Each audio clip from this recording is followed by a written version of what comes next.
Bienvenidos de nuevo. Muchas gracias por estar aquí acompañándonos. El día de hoy vamos a ver la clase número 8, que es la clase concerniente al tema de síndrome de HELP. Comenzamos. Primero, nuestros objetivos el primero es identificar cuál es la presentación clínica y saber identificar, realizar los diagnósticos diferenciales, que es algo muy importante en esta clase.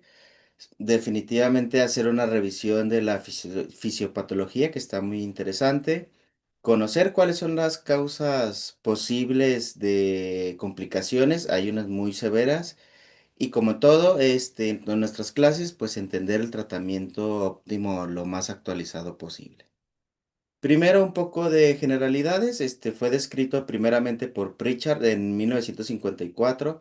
Describió tres pacientes con hemólisis, trombocitopenia y transaminasemia en el contexto de pacientes con preeclampsia severa. En ese momento todavía se decía preeclampsia severa. Posteriormente, Weinstein en 1982 describió otras 29 pacientes con las mismas características descritas por Pritchard y al cual ya él fue el que acuñó el síndrome de HELP como tal. La característica eran que eran pacientes con estados hipertensivos del embarazo, entonces ya se fue relacionando que podía haber una complicación como tal que se llamaba HELP. Afortunadamente es una patología rara, su incidencia ronda desde 0,2 hasta 0,8% de todos los embarazos y generalmente se va a presentar dentro del tercer trimestre del embarazo, hasta un 70%. Sin embargo, ojo, se puede presentar también en el posparto para que tengan mucho cuidado. La mortalidad varía desde 0 hasta 24%. Definitivamente pacientes que tienen complicaciones severas son las que se les confieren mayor mortalidad. Sin embargo, regularmente es controlable y sobre todo si se da el manejo oportunamente. Primero, como definición, que prácticamente aquí ya nos explica la fisiopatología a grandes rasgos, es una complicación vascular aguda y grave del embarazo que afecta al sistema hematológico y sistema hepático, causado por una microangiopatía secundaria al daño endotelial provocado por una implantación anómala trofoblástica. Ahora, ¿qué criterios diagnósticos tiene? Pues ya el doctor Weinstein ya nos venía mencionando el acrónimo, que es H de hemólisis, L de enzimas hepáticas aumentadas y LP de trombocitopenia, ¿no? Entonces la H es de la hemólisis. ¿Cómo lo vamos a identificar nosotros? Pues con laboratorios de gabinete, con una DHL de arriba de 600, un frotis sanguíneo normal. Principalmente vamos a ver los esquistocitos, que son estas células en forma de casco.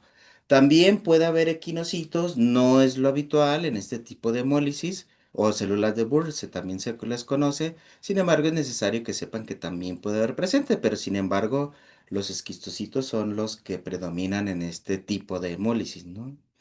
La bilirrubina total arriba de 1,2, pues está habiendo hemólisis, y la aptaglobina menos de 25 miligramos sobre decilitro.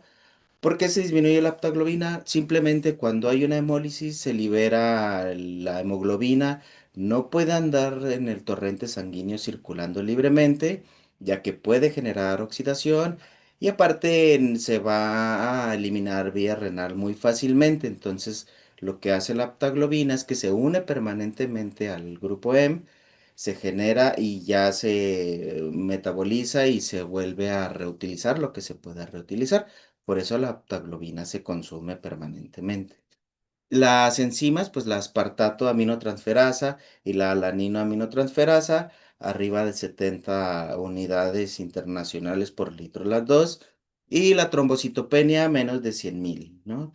Ya quedamos que 100,000 es el corte para una trombocitopenia gestacional, entonces por eso se queda el corte de 100,000. Son las tres características que debe de cumplir para poder decir nosotros que es una paciente con síndrome de HELP. Ahora hay varias, bueno, hay dos clasificaciones principalmente. La de Tennessee, que nada más nos dice si hay HELP o no hay HELP, es la transaminasas arriba de 70, la deshidrogenasa láctica arriba de 600, ya habíamos quedado, y la trombocitopenia menos de 100,000. Sin embargo, hay otra clasificación, que es la clasificación de Mississippi. En realidad nada más es para verle el grado de severidad, ya que toma en cuenta el grado de trombocitopenia, quedando que la clase uno es la más severa, puesto que tiene la mayor trombocitopenia, que es menos de 50.000 el recuento plaquetario. Transaminasa es igual, DH igual, no se debe modificar. La clase 2 es que van desde 50.000 a 100.000 y la clase 3 es de 100.000 a 150.000.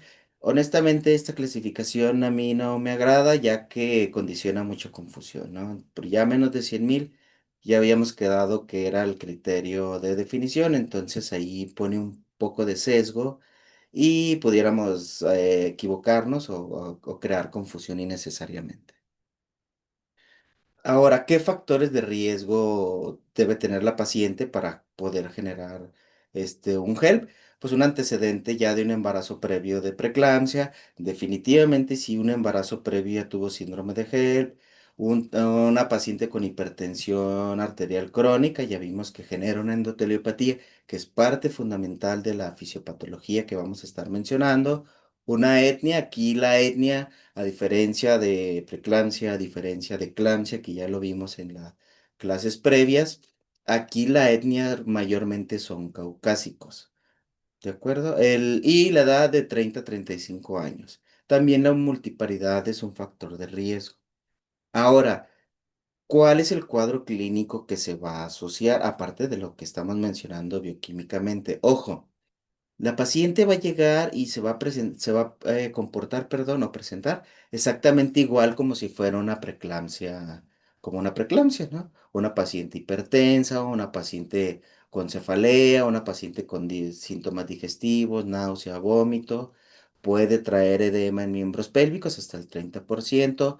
Lo que ya les debe marcar un dato de alarma es que hay una epigastralgia, ya moderada o severa o un dolor ahí en hipocondrio derecho persistentemente, que el 90% de los pacientes con HELP lo van a tener.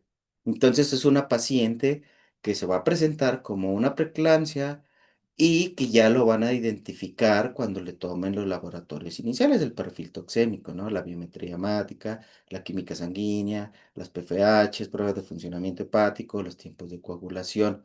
Pero ojo, si desde el momento en que estamos abordando a la paciente se le coloca la sonda Foley y ven coliuria, entonces aguas. Entonces a lo mejor la bilirrubina está aumentada ahí en orina y hay que descartar gel hasta no demostrar lo contrario. Aparte, si trae los síntomas que les estoy comentando, dolor gatillo, en hipocondrio derecho.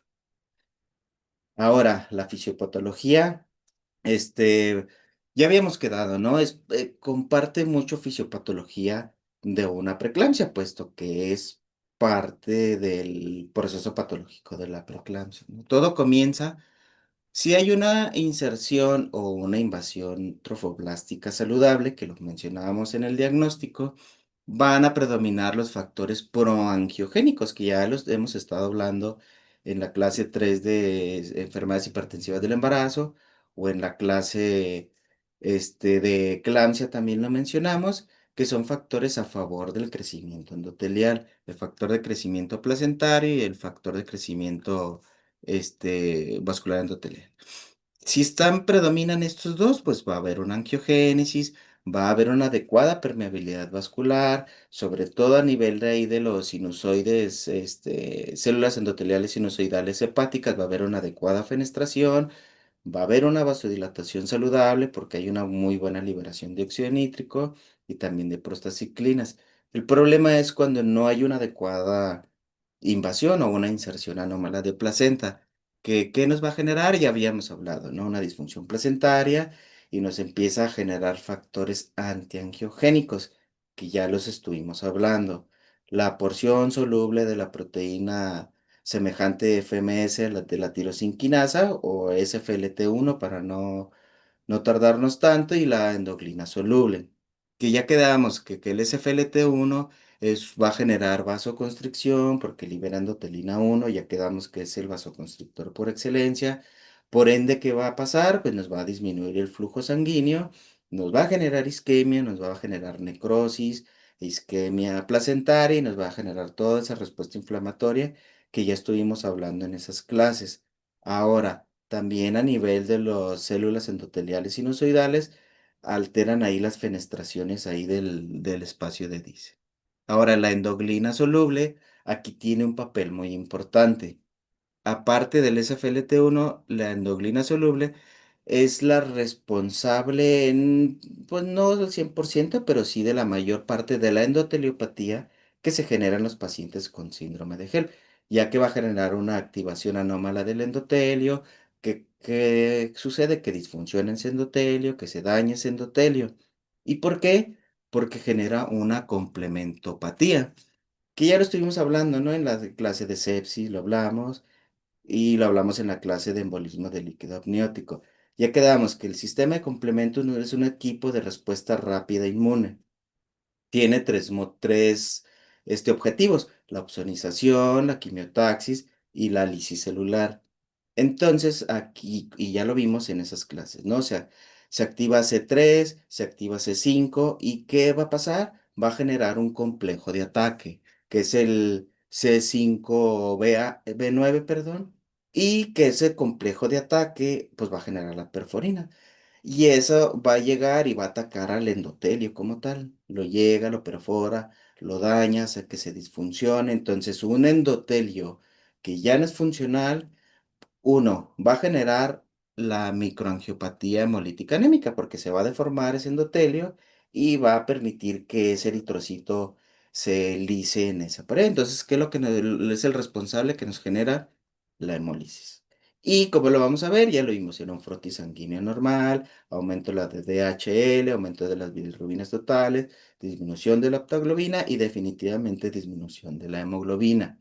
Aparte, también genera una microangiopatía trombótica. ¿Por qué? Porque se activó anómalamente este endotelio, está dañado, hay respuesta inflamatoria. Entonces, ¿qué es lo que nos genera eso? Pues la trombocitopenia, que es la responsable de que veamos en nuestros laboratorios una disminución del recuento plaquetario.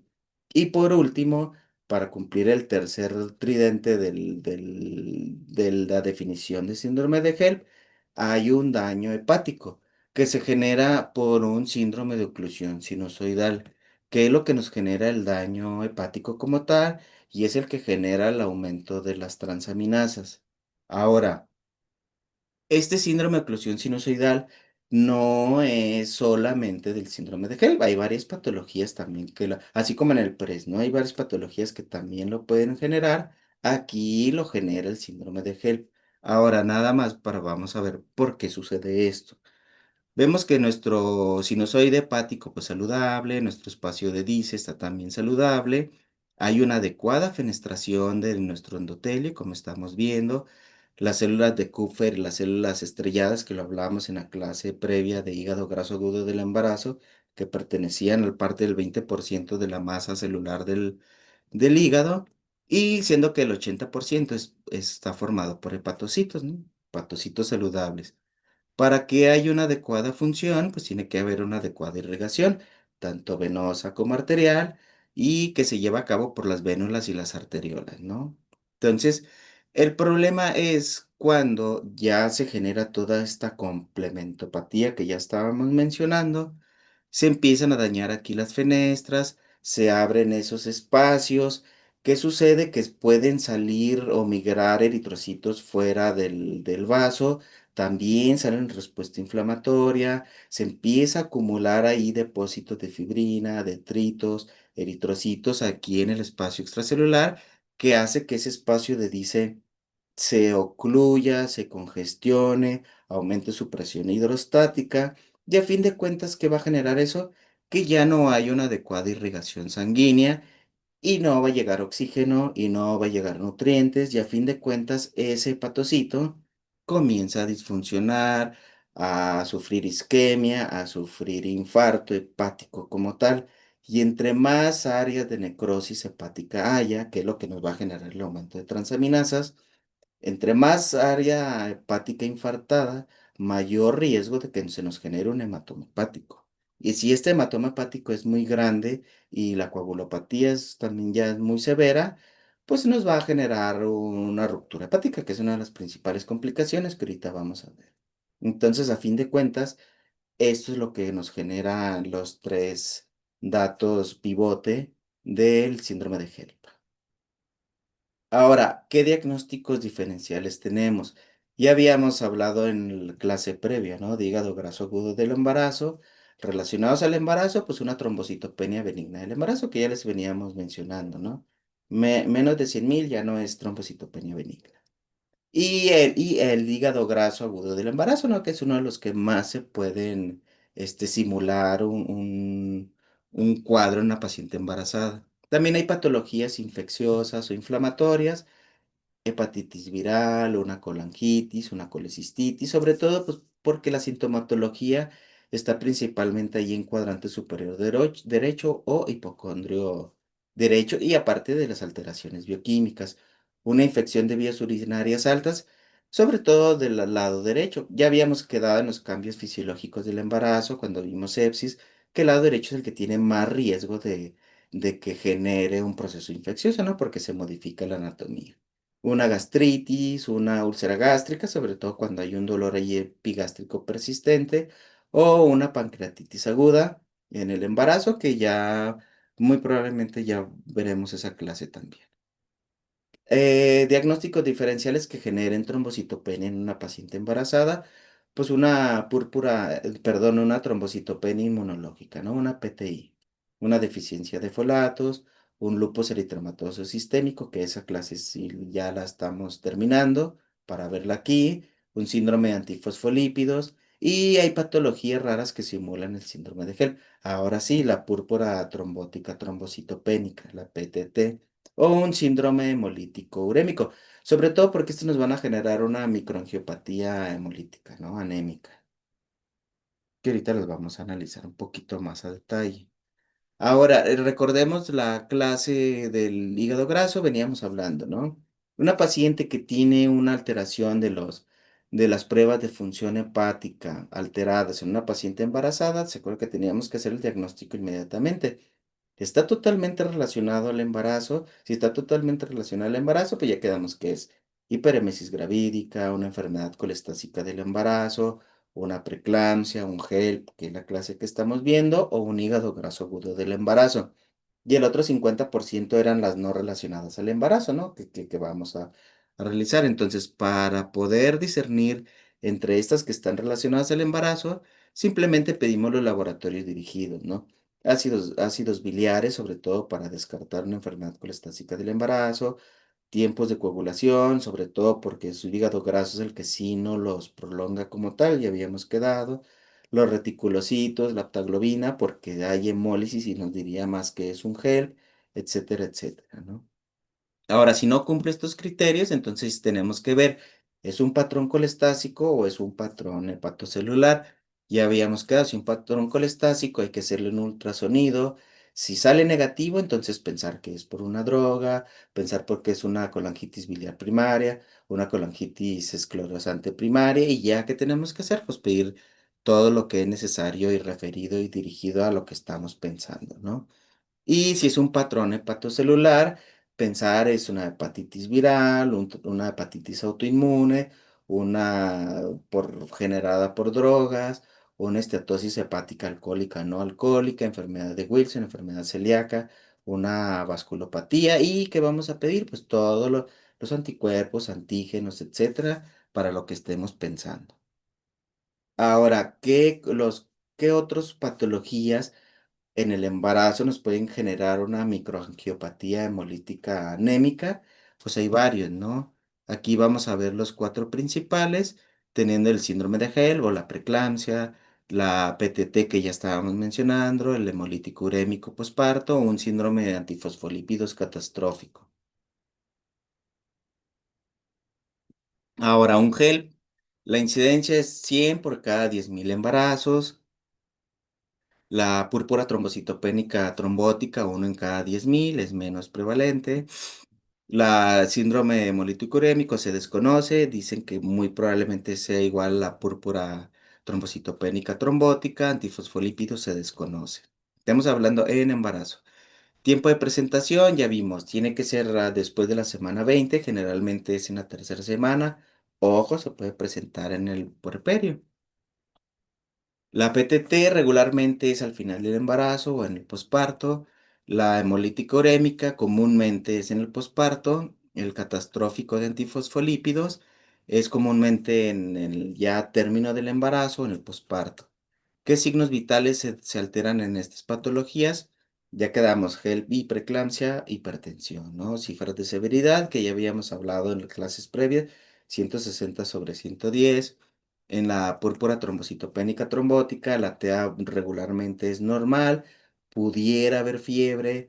En el hemolítico urémico, aquí sí puede haber hipertensión por la lesión renal aguda. Aquí en este caso, la hemólisis en el frotis sanguíneo es donde sí van a predominar los equinocitos o células de Burdt. Ojo, eso pues para hacer diagnóstico diferencial, el síndrome de antifosfolípidos catastrófico, signos vitales están todos alterados, bueno, no todos, pero sí múltiples alterados porque hay una falla multiorgánica, es algo muy severo. En el HELP, las alteraciones neurológicas, lo mismo de preeclampsia, ¿no? Ya estábamos hablando, una cefalea, alteraciones visuales, auditivas, acúfenos o hasta inclusive crisis convulsivas. En la púrpura puede haber focalización, puede haber crisis convulsiva, inclusive puede haber un evento vascular cerebral. En la hemolítica urémica generalmente no hay datos neurológicos. En el catastrófico antifosfolípidos también puede estar focalizada la paciente, puede tener crisis convulsivas, un evento vascular cerebral y síntomas visuales y cefalea. Hemólisis microangiopática, pues definitivamente en HELP sí, ya lo estamos hablando, porque por toda esa endoteliopatía, por el complemento activado anómalamente, ¿no? En la púrpura definitivamente también hay, es severo. En la hemolítica urémica también lo hay, es moderado. Y en el catastrófico es severo. Ahora, con respecto a la lesión renal, pues en la preeclampsia y gel, pues sí puede haber lesión renal, ¿no? De hecho, es parte característico de la preeclampsia. Ya habíamos quedado que la creatinina se eleva, hay proteinuria, pero regularmente no es tan severa que amerite una diálisis, ¿no? Es una podocitopaturia que generalmente quitando el gatillo desencadenante, que es el embarazo, se recupera. En la púrpura hay lesión renal, raramente severa, o inclusive que llegue a meritar hemodiálisis. El síndrome hemolítico urémico, definitivamente aquí sí es severo y sí va a requerir hemodiálisis. No todos, pero sí ya el nefrólogo es el que valora si sí o si no. El síndrome catastrófico antifosfolípidos genera, afortunadamente es leve, pero si esta falla multiorgánica es muy severa, sí puede progresar inclusive a que amerite hemodiálisis. Las pruebas de funcionamiento hepático, ya quedamos que en el gel pues sí van a estar aumentadas, arriba de 70, en preeclampsia también, en la púrpura generalmente pueden estar normal o ligeramente aumentados. Síndrome hemolítico urémico, generalmente las PFH están normales y en el catastrófico normales, pero también igual, ¿no? Si el cuadro es muy severo, pues sí va a estar aumentadas. Después del embarazo, ¿qué pasa con la HELP o preeclampsia? Pues se estabiliza después de las 48 horas. ¿Por qué? Pues porque es el tratamiento, ¿no? La púrpura trombocitopénica trombótica, la característica es que no mejora, puesto que no es la causa, ¿sí? En la síndrome hemolítico urémico o en el posparto, esa es la característica, que va a aumentar los asoados. Entonces, es una paciente que ya se desembarazó y sigue progresando la lesión renal, entonces hay que cuidar eso, ¿no? Y en el catastrófico urémico no se modifica, puesto que no es la causa. Pudiera mejorar, sí, porque ya no tiene a la unidad fetoplacentaria y mejor perfusión. Pudiera mejorar, pero generalmente no lo es. Y ya por último, el comparativo, pues tratamiento, ya quedamos que el preeclampsia gel es el desembarazo, obviamente un adecuado control hipertensivo, el sulfato de magnesio, que ya lo vamos a ver ahorita en tratamiento. La púrpura, ¿cómo lo vamos a tratar? Pues con plasmaféresis, ¿no? Inmunosupresivo, ya que el tratamiento es lo que requiere. En síndrome hemolítico urémico, pues antígenos, agentes anticomplemento, perdón, que es el que está generando esta alteración en esta patología.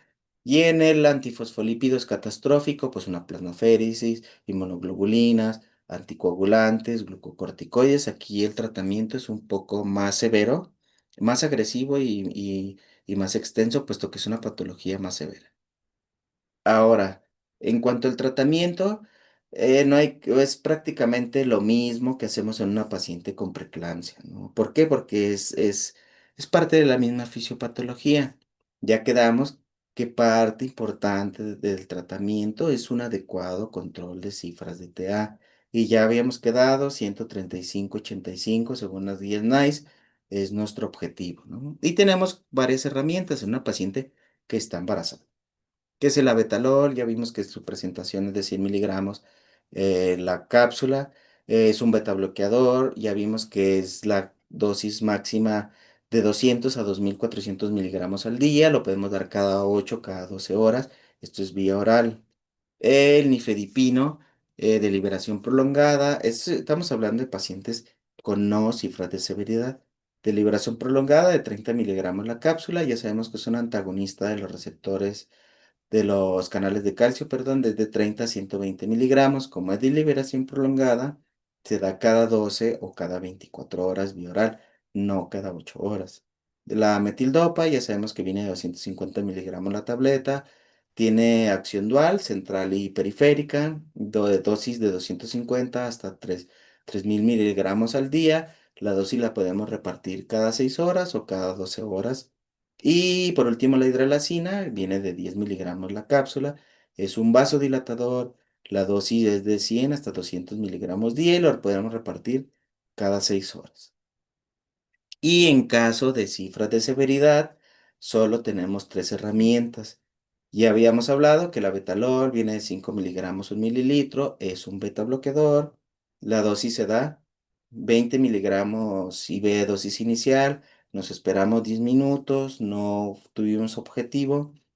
40 miligramos, nos esperamos otros 10 minutos, no logramos objetivo, 80 miligramos, no logramos objetivo, 160 miligramos, ¿no? Entonces ahí ya la dosis tope de 300 miligramos y el nifedipino de acción rápida de 10 miligramos, ya vimos que es un antagonista de los canales de calcio, se dan 10 miligramos, nos esperamos 20 minutos, no funcionó, 20 miligramos, no llegamos al objetivo en 20 minutos, otros 20 miligramos, y ahí la dosis tope de 50 miligramos.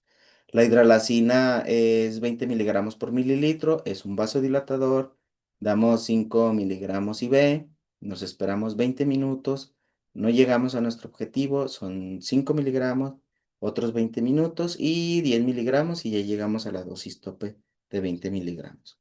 Ojo, ya habíamos quedado en trastornos hipertensivos del embarazo, en eclampsia, que no podemos bajar más del 20% de la PAM en agudo, que se refiere dentro de la primera hora. Lo que podemos hacer es aproximarnos lo más posible a estar fuera de los rangos de severidad, pero no bajar más de 20%. Otras bibliografías dicen 15. ¿Por qué? Porque podemos generar hipoperfusión cerebral materna y aparte podemos generar ahí daño a nivel fetoplacentario. Ya quedamos que la placenta no tiene mecanismo de autorregulación. Depende el 100% de la PAM.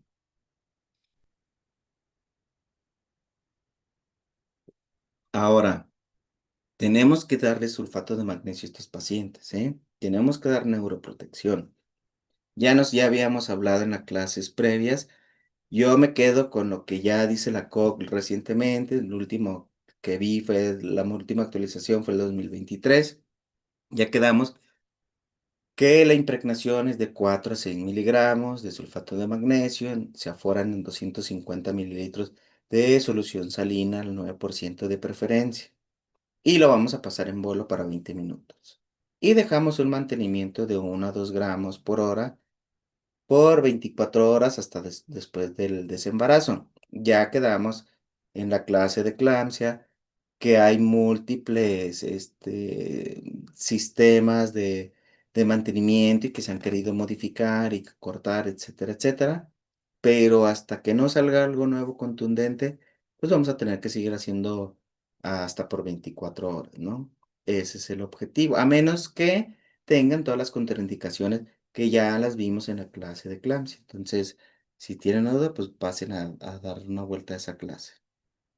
Ahora, el uso de corticosteroides, la dexametasona específicamente.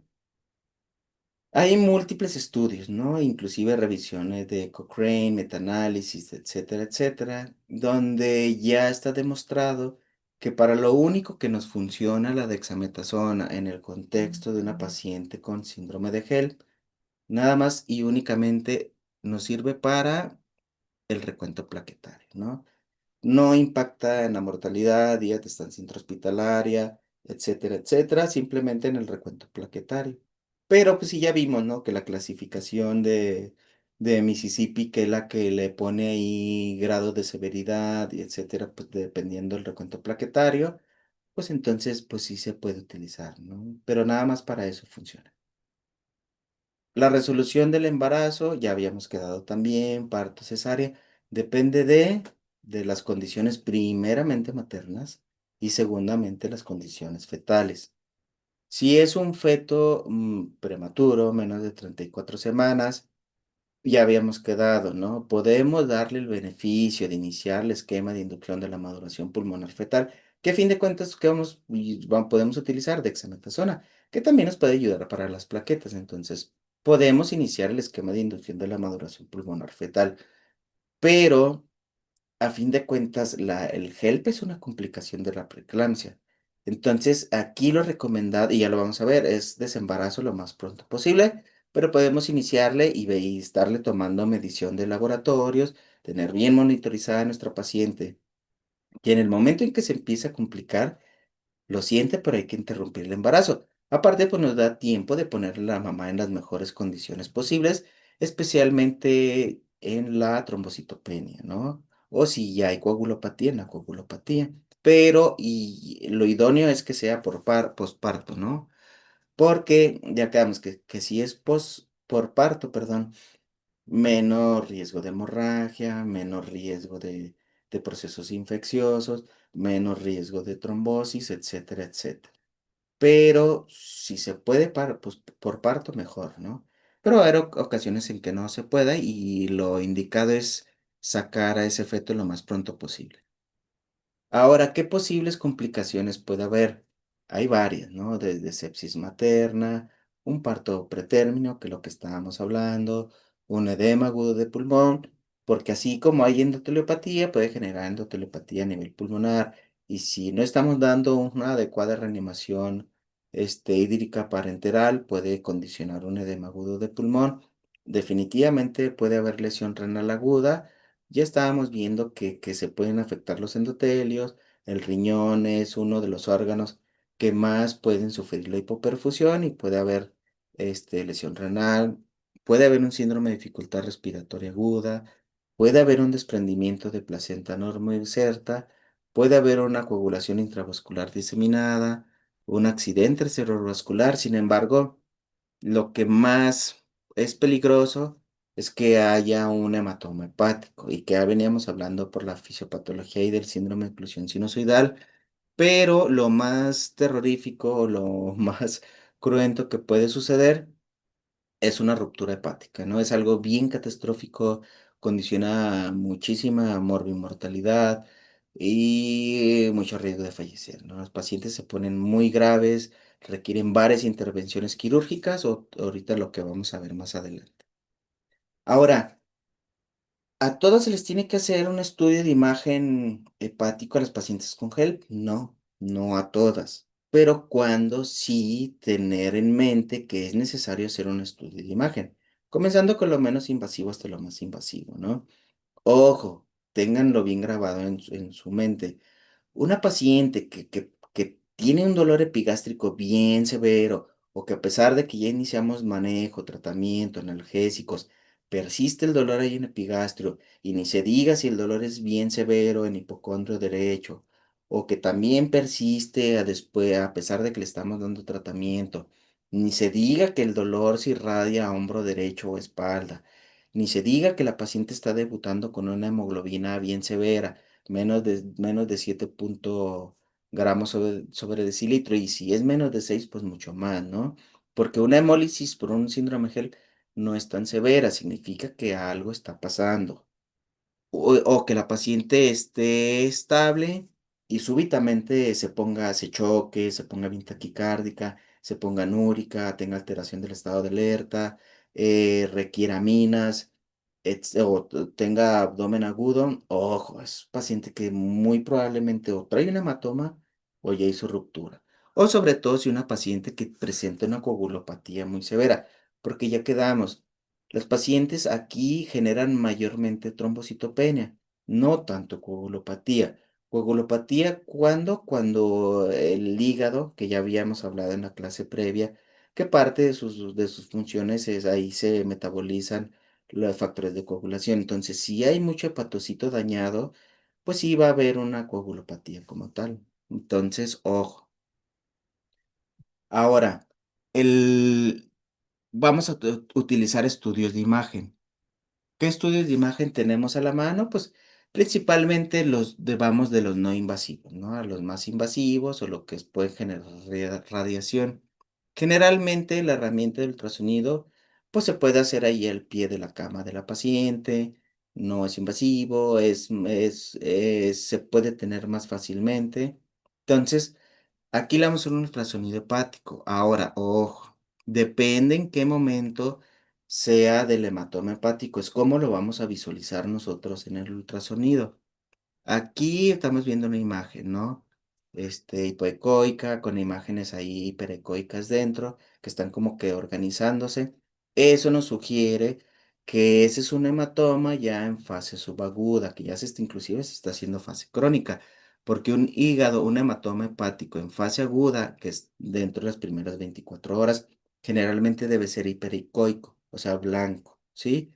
En la fase subaguda, que es de los 1 a los 4 días aproximadamente, hay zonas hipoecoicas, ¿no? Que es como lo estamos viendo aquí. Y ya en la fase crónica, ya después de los 4 días, 5, ya se hace un hematoma hipoecoico, ¿no? Que se ve todo negro. Entonces, este está como que en una fase ahí, subaguda. Ahora, una tomografía de contraste también puede ser una buena herramienta. Tomografía de abdomen, pero tiene que ser contrastada, ¿eh? Ojo, esa es la condición que debe tener. ¿Para qué? Para poder nosotros tener la mejor información posible, ¿no? Ya que una tomografía contrastada es un corte axial, podemos ver en la fase simple, se ve un hematoma, se ve hiperdenso, ¿no? Blanco. Y este es una hematoma en fase contrastada, ¿no? No realza el contraste. ¿Por qué? Pues porque es el hematoma. Entonces así es como se debe ver, oscuro, gris, ¿no? Hipodenso. Ahora, ya si vemos aquí perihepático, zonas hiperdensas con unidades Hanfield entre 30 a 45, ojo, puede ser sangre. Y ojo, probablemente ya se haya roto ese hígado, sobre todo si el hematoma está bien pegado aquí a la cápsula de Gleason, ¿no? Ahora, ¿qué indicaciones hay para transfundir plaquetas en el contexto de una paciente con síndrome de Gel? Y aparte ya habíamos hablado, ¿no? En la clase 2 de hemorragia obstétrica también. Y aquí en el caso con HELP, que es una paciente con recuento plaquetario menos de 50,000 y que vayamos a hacer un procedimiento quirúrgico, que tengamos pendiente, ¿no? Que la paciente le vamos a hacer un parto vaginal, necesitamos que el recuento plaquetario mínimo esté arriba de 20,000.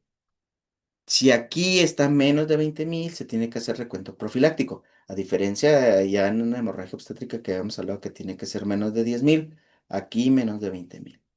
Y en caso de cualquier sangrado activo, se transfunde, ¿no? Eso es como que universalmente ya habíamos quedado también en las clases previas.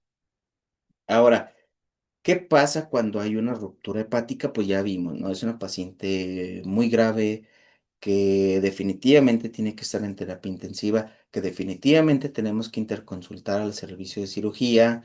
Si hay de cirugía hepática, que mejor. Acceso para la cesárea tiene que ser una medio y se tiene que extender hacia arriba para poder explorar muy bien ese hígado, ¿no? Se tiene que hacer una laparotomía exploradora Generalmente el objetivo es hacer compresión, vigilar qué área esté lesionado, cuál es la severidad, hacer compresión manual, hacer un empaquetamiento, que es la cirugía de control de daño, ¿no? Y se pasa a terapia intensiva y hacemos todo lo que veníamos hablando en las clases de hemorragia obstétrica, ¿no? Que la paciente que no esté acidótica, que las plaquetas estén arriba de 50.000, que los tiempos no estén arriba, TP arriba de 15, TTP arriba de 45, INR que no esté arriba de 1.5, que el fibrinógeno esté arriba de 200, que no esté hipotérmica, que no esté hipocalcémica, ¿no? Y planear para en 24, máximo 48, 72 horas, perdón, hacer una hemostasia definitiva. Si el cirujano en ese momento puede realizar una sutura hepática, se va a realizar. Si el cirujano menciona o para él es necesario hacer una ligadura selectiva o hacer resección del lóbulo, lo va a realizar. Si ya estamos en un hospital tercer nivel o de la priva o tenemos el acceso de hacer radiointervencionismo, hacer métodos endovasculares, pues se van a realizar. Y la cirugía de control de daños que ya hemos estado mencionando en general, inclusive si el daño es tan severo, se puede pensar en un trasplante hepático, pero ya lo hablamos en la clase previa, ¿no? Los criterios de King College no están lo más adecuados en los pacientes obstétricas, ya quedamos que los criterios Melson serían los más razonables, sin embargo, generalmente no llegamos a tanto, pero si es necesario, se tiene que realizar, ¿no? No podemos permitir que nuestra paciente fallezca. Y ya para terminar, ¿cuál es el momento idóneo para desembarazar a la paciente? Ya quedamos, ¿no? En el contexto de una paciente con síndrome de HELP, definitivamente el tratamiento es desembarazar lo más pronto posible. Si podemos administrar los corticosteroides para tratar de madurar los pulmones al feto lo mayor posible, bien, pero es una complicación de la preeclampsia y tenemos que interrumpirlo. No podemos dejar que pasen 2 días con la paciente ya hecho el diagnóstico. La bibliografía dice que lo podemos dejar 24 horas manejo expectante siempre y cuando estemos en un hospital de tercer nivel, que en ese hospital haya servicio de patología, que en ese hospital haya servicio de neonatología, cuidados intensivos, banco de sangre, etcétera, etcétera, para poder darle oportunidad. Pero en cuanto veamos que la paciente está complicando, hay que interrumpir el embarazo. Yo le sugiero que en cuanto se diagnostique, hacer todo lo necesario, impregnar, dar antihipertensivos, iniciar corticosteroides si es necesario y dentro de las primeras 24 horas máximo desembarazar. No nos podemos arriesgar a que se haga un hematoma y una ruptura hepática. Es algo catastrófico y a los pacientes les va muy mal. Entonces, en mi experiencia, es lo que les puedo recomendar. Y por último, ¿qué más pudiéramos utilizar? Pues la plasmaféresis, ¿no? ¿Cuándo le podemos aplicar, ¿no? Cuando, a pesar de desembarazarse la paciente, ya tiene 48, 72 horas y continúa con deterioro clínico, deterioro bioquímico, o es una paciente con un caso grave, pues utilizamos la plasmaféresis, ¿no? Ya veníamos hablando en clases previas también, ya vemos que es una centrífuga, sacamos el plasma de la paciente, le metemos plasma donador y hay varios filtros que van a depurar toda esta respuesta inflamatoria y sí obtenemos beneficios, principalmente lo que más les preocupa, ¿no? De el recuento plaquetario, se barre la respuesta inflamatoria, bajan las transaminasas, baja la deshidrogenasa láctica, bajan las bilirrubinas y bajan la creatinina. Entonces, nos pudiera servir en pacientes que están muy graves. Nunca hemos necesitado llegar a tanto, pero ya quedamos que en las clases vamos a ver lo que dice la bibliografía internacional y lo que tenemos herramientas disponibles, ¿no? Y pues gracias por su atención. Es un gusto ya haber llegado hasta la clase número 8. Vamos a seguir teniendo muchas clases más. De nuevo, si tienen dudas, comentarios, háganmelo saber. Y de nuevo, si les gusta la clase, denle like. Si no están suscritos, suscríbanse. Y sobre todo, pues compartan para que llegue a más